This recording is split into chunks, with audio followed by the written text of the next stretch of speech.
There's a lot of talk in spiritual circles about crushing the ego or killing the ego or the death of the ego. And I don't believe that this practice is part of paganism.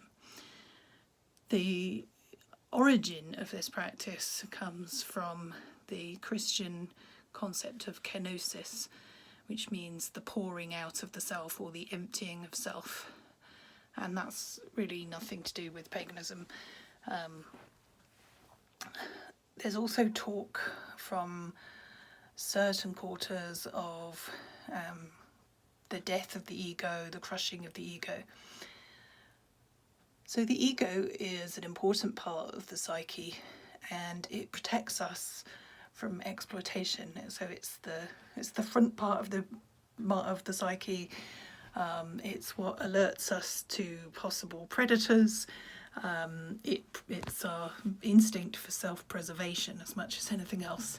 You know, I don't want to be eaten by a saber-toothed tiger kind of self-preservation. So clearly the ego is an important part of the psyche, but it shouldn't be the only part of the psyche that we pay attention to.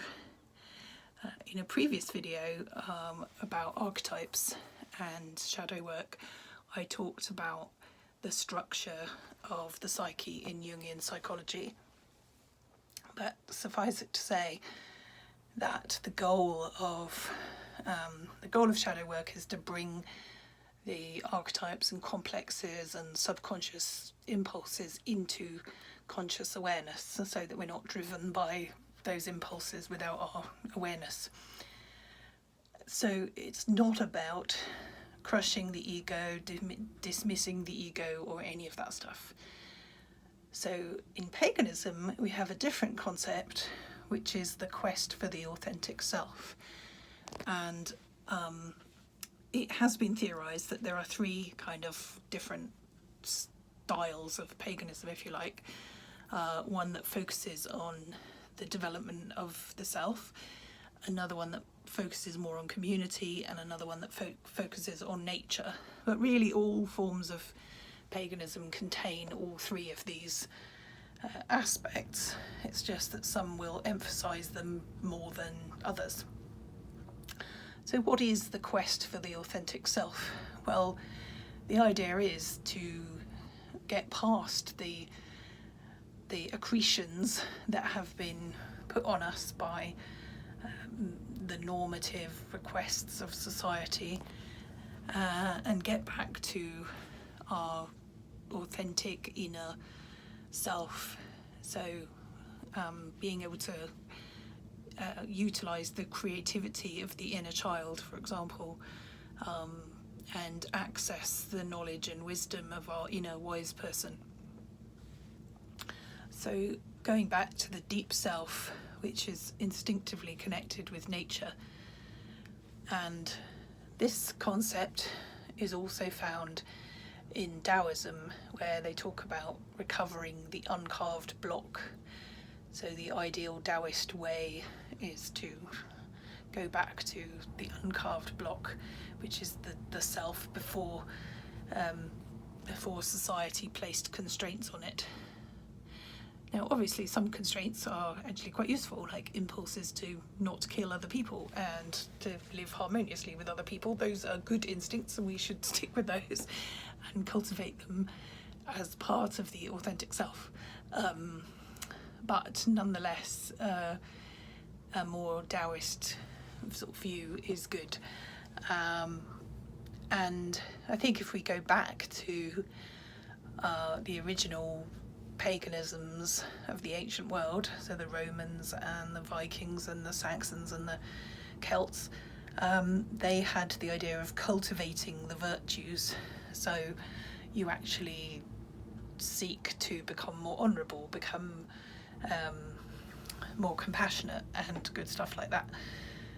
And there are various lists of virtues that you can get from different religious traditions of the ancient world. So I think that the recovery of the authentic self is a self that is not constrained by capitalism, the urge to productivity, the expectations of society, but rather a self that can connect with nature and can embody those good qualities that we wish to cultivate. So I think you can see that cultivating and finding the authentic self is very different than the idea of crushing the ego, and what we're seeking to do is to integrate the ego into the psyche as a whole, including the higher self, or the deep self if you prefer, and integrating those unconscious impulses so that the ego is no longer, to use an image which came from Vivian Crowley's book, Wicca, the Old Religion in the New Age. I think the subtitle is The Old Religion in the New Millennium now. Anyway, she's got this brilliant image of like a stone sitting on top of a well, and the well is the subconscious descending into the collective unconscious, and the stone is the ego sitting blocking that entrance. So the idea is to move the stone of the ego aside so that we can access those deep well springs of creativity and connection, but not to destroy the ego, just to set it in its rightful place in the psyche. And so the authentic self is one that's connected to the subconscious, can access the subconscious and the collective unconscious, and can access our connection to nature, and hopefully cultivate those virtues that we wish to cultivate. So I hope this has been useful.